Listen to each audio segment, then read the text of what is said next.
The Galactic Council had gathered in their immense chamber, a place where light bent strangely through the walls made of crystalline material. Leaders from hundreds of species floated, hovered, or walked on platforms, each bringing their unique presence to the hall. Some had scales that shimmered like liquid metal.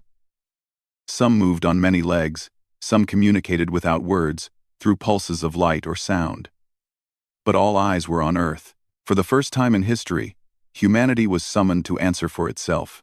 Humans had arrived in their modest fleet, sleek silver ships, designed for speed and adaptability, not show.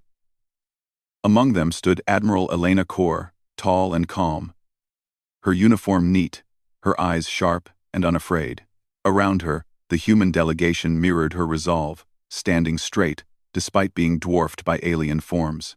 The head of the council, a being known as Vial Tor from the Syrian species, raised a translucent limb, signaling silence. Humans, Vial Tor's voice vibrated through the chamber. Your species has grown. Alarmingly. Your technology, your rapid expansion, and your abilities to manipulate matter and energy are dangerous. You have been warned. Yet, you continue unchecked. Elena stepped forward, her voice steady. We have only ever sought knowledge and survival. We have harmed no one deliberately. We wish to live, as all species do. Vial Tor's many eyes narrowed. Harm is not only measured by intent but by potential. Your kind could destabilize entire star systems before your century ends. Therefore, his voice echoed ominously, the Council has decided. Humanity is hereby exiled from the known interstellar alliance. Your homeworld and colonies are to be sealed off. You may go, but no member of your species may return to Council-protected space. A murmur swept through the Council. Some species expressed relief. Others, worry. Elena kept her composure, but inside, her mind raced.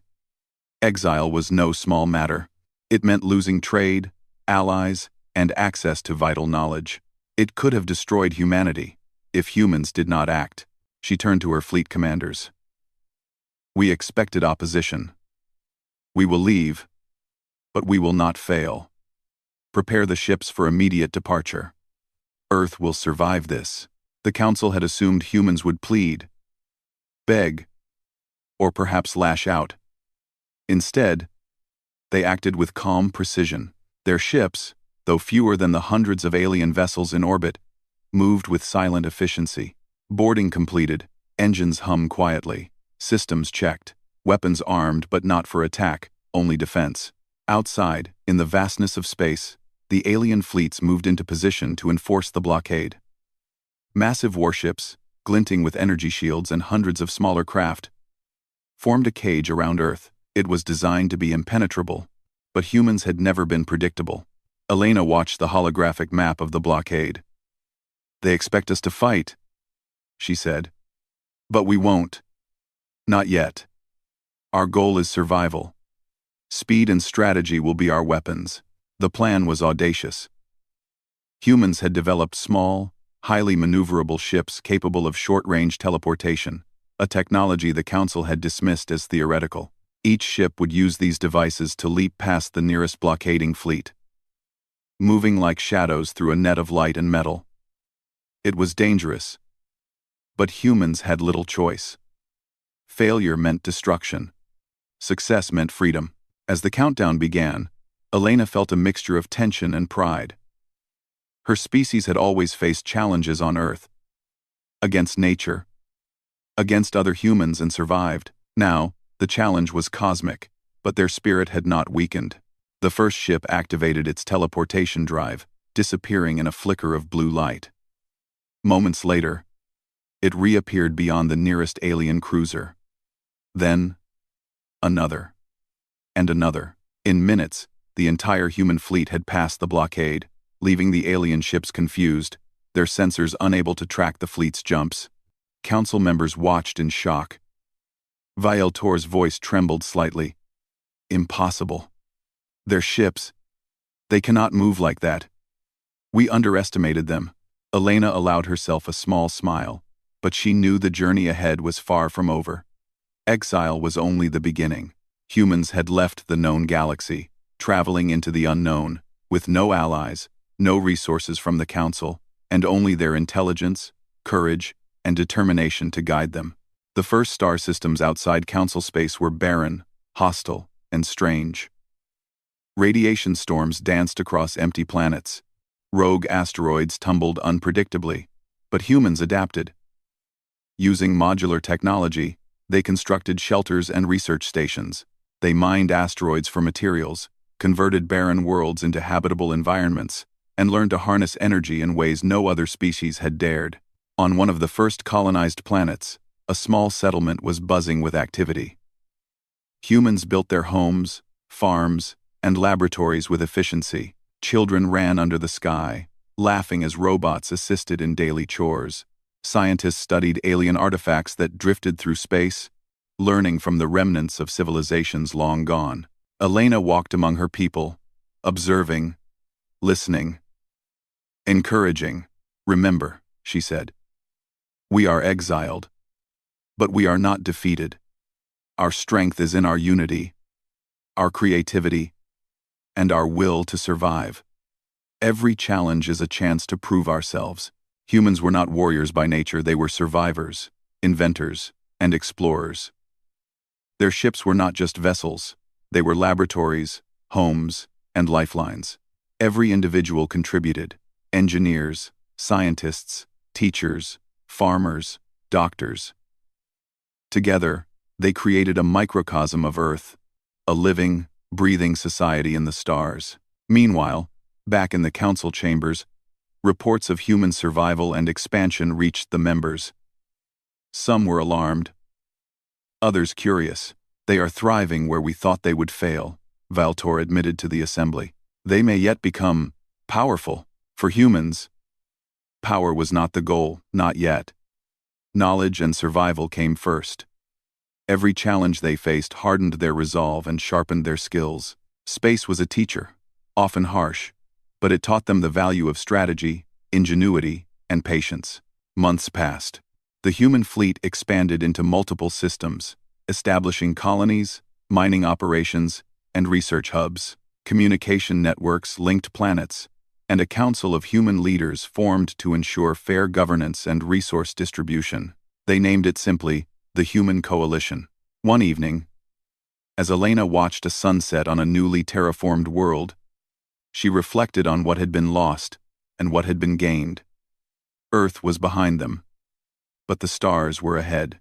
"We were exiled," she whispered to herself, "and yet, we have begun something no one predicted. Humanity will endure. Humanity will thrive. And one day, the galaxy will know our name." In exile, humans found their strength. In isolation, they discovered their unity, and in the quiet of distant stars, they began the first steps toward building an empire whose power could stretch across eternity. And so, humanity's journey began not as supplicants of the Council, but as pioneers of the future, ready to face any challenge, conquer the unknown, and prove that even in exile, humans could achieve the impossible. The stars stretched endlessly before the human fleet. Systems that had never been catalogued by the Galactic Council sparkled in the darkness like scattered jewels. Every planet was a mystery.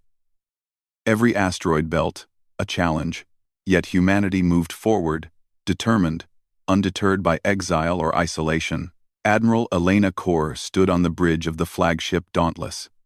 Around her, crew members, humans from every corner of Earth, worked efficiently at their stations. Lights blinked, holographic maps shimmered, and the quiet hum of engines filled the room.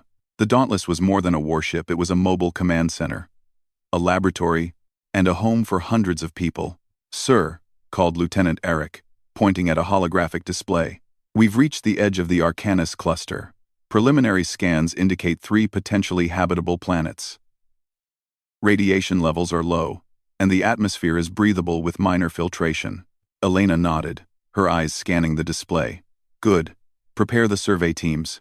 We will assess each planet carefully. Remember, this is the beginning of a new chapter." Our survival depends on making smart choices now. Humans had learned quickly that survival in uncharted space was not about brute force, it was about creativity, patience, and adaptation. While alien species relied on sheer numbers or overwhelming technology, humans thrived by thinking differently, by using the environment to their advantage. The first planet, Arcanus 1, was rocky and harsh, with violent storms that tore across its surface. Many would have called it uninhabitable.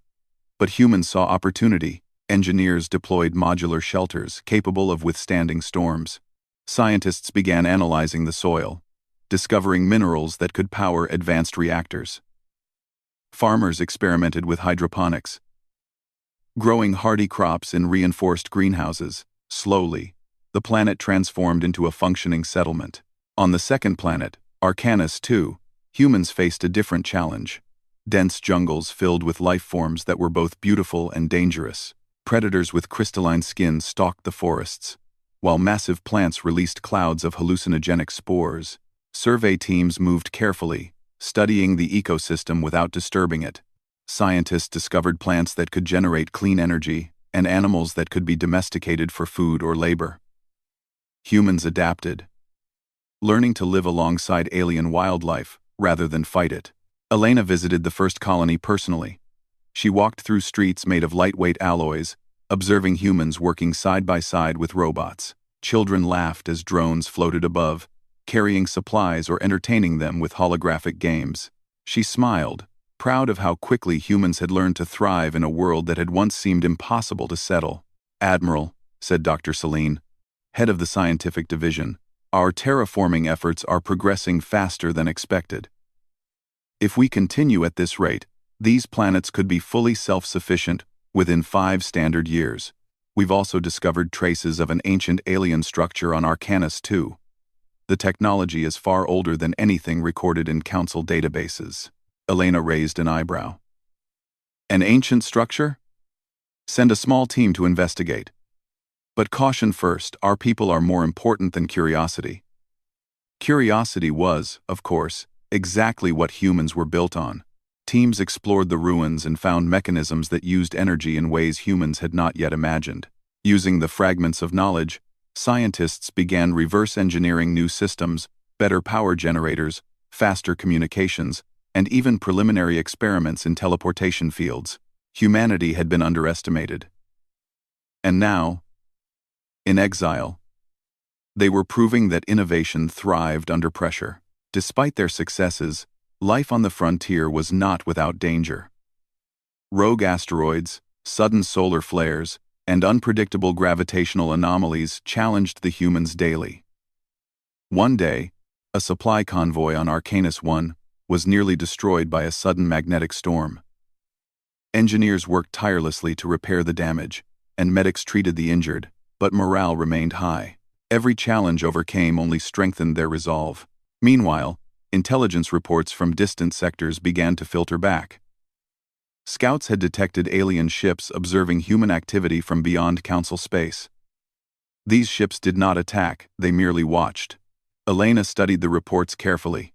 Some species are curious, others wary. We must remain vigilant. Our survival depends on knowledge as much as strength. Humans also discovered the value of alliances, even in exile. Small alien species, overlooked or oppressed by the Galactic Council, approached humans seeking trade or protection. Elena welcomed these alliances cautiously. "We are strong enough to defend ourselves," she said. "But allies may teach us lessons we cannot learn alone. And perhaps we can teach them something in return." Trade routes were established with these species, exchanging technology, knowledge, and culture. Humanity's reputation began to grow, not as conquerors, but as innovative survivors and fair partners. Stories of human adaptability and courage spread quietly, carried by scouts and travelers, reaching parts of the galaxy where the Council's influence was weak. Months turned into years. The human fleet expanded, building smaller ships for exploration, mining, and transport. Colonies became cities, and cities grew into interconnected hubs, with communication networks rivaling those of the Council. People from Earth adapted quickly, learning alien languages and cultures, while also teaching their own. Music, art, and literature flourished even in the vacuum of space. Elena often held meetings with the colony leaders, planning future expansions and sharing knowledge. "We are not just surviving," she told them one evening. Overlooking a glowing city under the alien sky, "we are building a civilization. One that can endure the stars themselves. Remember, every decision we make now sets the foundation for the future. Let us be wise. Let us be bold. And let us be human." Then came a discovery that would change everything. On Arcanus 3, the smallest of the 3 planets, a team uncovered a massive, ruined portal. The structure pulsed faintly with energy, as if still alive, though it had been abandoned for millennia. Scientists ran countless tests, discovering that it could transport matter across unimaginable distances, potentially across galaxies. Elena stared at the portal's surface, a shimmering field of blue and silver. This could be the key to our future. With this, we could explore far beyond these systems. We could establish colonies in places no one has ever seen. We could secure humanity's survival for generations to come. Dr. Celine nodded. But it is dangerous. We do not fully understand its mechanisms. Misuse could destroy entire fleets, or even worlds. Elena's eyes were steady, her voice firm. "We will be careful. But we cannot ignore this opportunity. Humanity's place in the galaxy is not to be small. Exile has shown us our strength. And this could be the path to our destiny." Humans began studying the portal, experimenting cautiously, and learning from its ancient design. The work inspired hope across the colonies. Engineers, scientists, and explorers worked side by side, driven by the same relentless curiosity that had defined humans for centuries. Even as they looked outward, humans never forgot their roots. Cultural festivals celebrated Earth traditions, while children learned the stories of humanity's past struggles. The frontier became a place of learning and growth, where survival and discovery were intertwined. Then came the first warning. Scouts reported alien vessels approaching from outside Council space. These ships were not overtly hostile but clearly monitoring human activity. The Council may have thought humans were contained, but humanity had already begun to stretch its influence quietly, forming alliances, building technology, and mastering new worlds. Elena gathered her commanders. "They are watching. But we will not hide. We will continue to grow, explore, and thrive. If the galaxy wishes to observe us, let them see what humanity can achieve when free. We are not just survivors, we are pioneers, and we will shape our destiny, no matter who tries to stop us." That night, Elena walked through the city on Arcanus 1, watching children play under alien skies and workers bustling in energy-lit streets. She felt the weight of responsibility, but also the pride of achievement. Exile had forced humans into the unknown. But in the unknown, they had found purpose, innovation, and strength. In the darkness of space, far from the Council's reach, humanity had built more than colonies. They had built the foundation of an empire, one that would grow, adapt, and endure, one that would one day stand as a testament to human resilience, ingenuity, and unity. And as the stars shimmered above, Elena whispered to herself, "This is only the beginning. Humanity has taken its first step into the wider galaxy. Soon, we will show them the full measure of our power, and it will be nothing they expected." Years had passed since humanity's exile from the Galactic Council. What had begun as a desperate journey to survive had now transformed into a growing network of thriving colonies, each connected by knowledge, trade, and shared vision. Humans had learned to master the challenges of uncharted space, and they had begun to understand that their destiny was greater than mere survival. Admiral Elena Kor stood on the bridge of the flagship Dauntless, her gaze fixed on a holographic map of human-controlled systems. Each point of light represented a colony, a city, a hub of energy and life. The dots had multiplied since their first settlement, stretching across multiple star systems. And yet, Elena knew the journey was far from over. "Commander Eric," she said, turning to her trusted lieutenant, "prepare the fleet for the upcoming exercises. I want every captain, every pilot, and every engineer ready. Our expansion will not wait for caution alone. We must master both defense and offense to secure humanity's future." Eric nodded. "Yes, Admiral. Fleet readiness is at 95%. All ships have been upgraded with the new railgun systems and improved energy shields. The jump drives are operational for extended range maneuvers." Elena smiled. "Good. It's time the galaxy learned that humans are not only survivors. We are strategists, innovators, and pioneers." The human colonies had grown not just in number but in strength. Terraforming projects had matured, turning once barren planets into lush worlds teeming with life. Advanced factories churned out starships and supplies, while research centers pushed the boundaries of science, exploring everything from energy manipulation to interstellar communication. Humanity had also mastered diplomacy. Small alien species, who had once been overlooked by the Council, now looked to humans for protection and trade. In exchange, these allies offered knowledge of distant systems, rare minerals, and unique technologies. Humanity's reputation grew quietly but steadily. Aliens spoke in whispers of human adaptability, courage, and fairness. Yet, the Galactic Council remained a looming presence. From their distant chambers, they observed humanity with a mixture of fear and fascination. Humanity had been exiled to contain them. Yet humans had thrived. They were growing in strength, intelligence, and influence. The Council debated intervention, but humanity's ingenuity made such actions risky. Elena knew that one day, confrontation would come. But first, she focused on building an empire worthy of survival. She called a council of human leaders aboard the Dauntless. Scientists, engineers, diplomats, and military officers gathered around the holographic map of human space. "We are no longer merely a collection of colonies," Elena began. "We are a civilization. Our people have survived storms, alien worlds, and the void itself. We have mastered technology and built alliances. Now, we must unify our colonies under a single vision. Together, we will become more than a species exiled. We will become an empire." Discussion followed. Leaders debated governance, resource distribution, defense strategies, and cultural integration. Humans had learned the value of consensus and innovation, ensuring that every colony's voice was heard. After hours of deliberation, the Council voted to establish the Human Galactic Empire, a federation of systems bound by shared goals, knowledge, and principles. The announcement resonated across human space. Citizens celebrated with festivals, parades, and ceremonies, honoring the courage and determination that had carried them from exile to empire building. Elena addressed the population through the communication network, her voice clear and inspiring. Humanity was once told it could not survive. We have survived. We were told we could not thrive. We have thrived.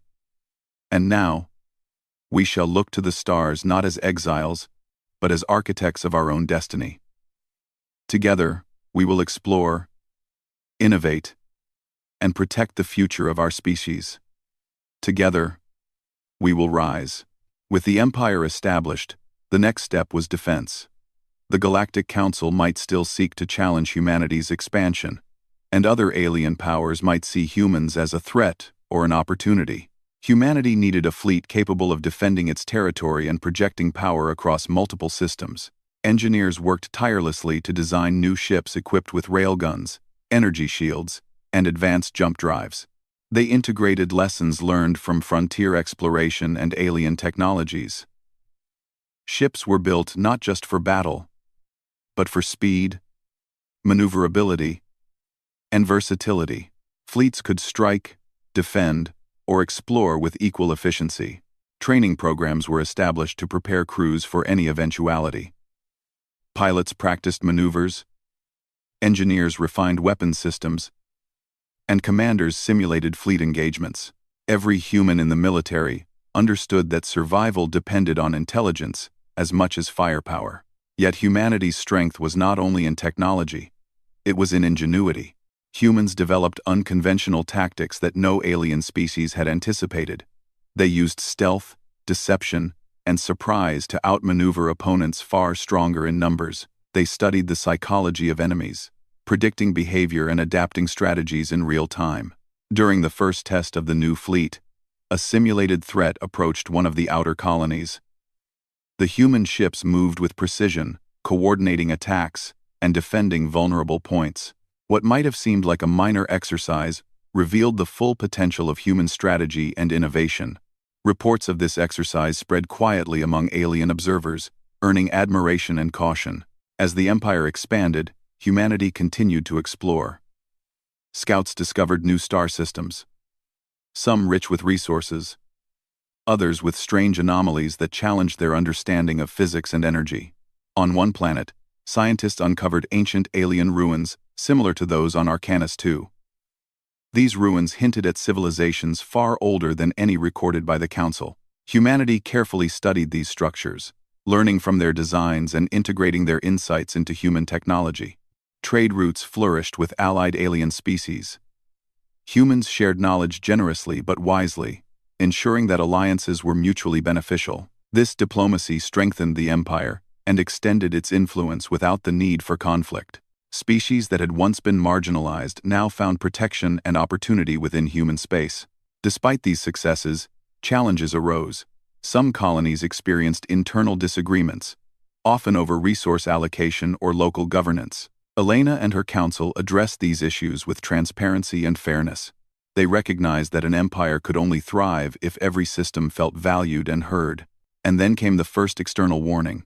Scouts reported that a coalition of council ships had moved closer to human space, observing silently. Elena studied the reports carefully, knowing this was inevitable. Humanity's expansion had drawn attention. Some saw humans as a threat, others as a curiosity. She addressed her council. The council is watching. They are assessing us, testing us. We will not provoke them, but we will not hide. Humanity has survived against impossible odds. We have grown stronger with each challenge. If the Council or any other power wishes to confront us, they will find that humans are prepared, united, and unstoppable in their resolve.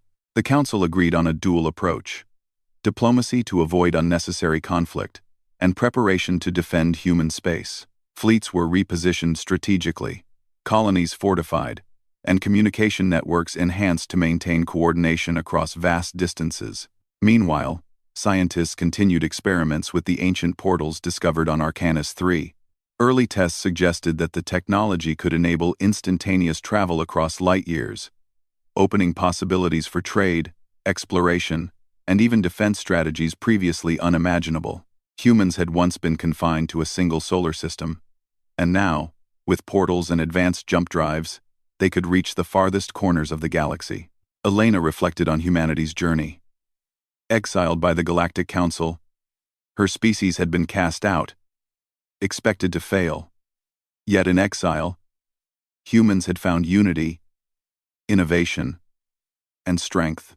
They had transformed barren planets into thriving colonies, established alliances with alien species, and built a fleet capable of defending the Empire. Most importantly, they had learned to trust in their abilities, creativity, and resilience. Standing on the observation deck of the Dauntless, overlooking a cluster of stars that glimmered like scattered gems, Elena felt a quiet pride. "This is only the beginning," she whispered to herself. "Humanity has risen. We are no longer survivors, we are architects of the future.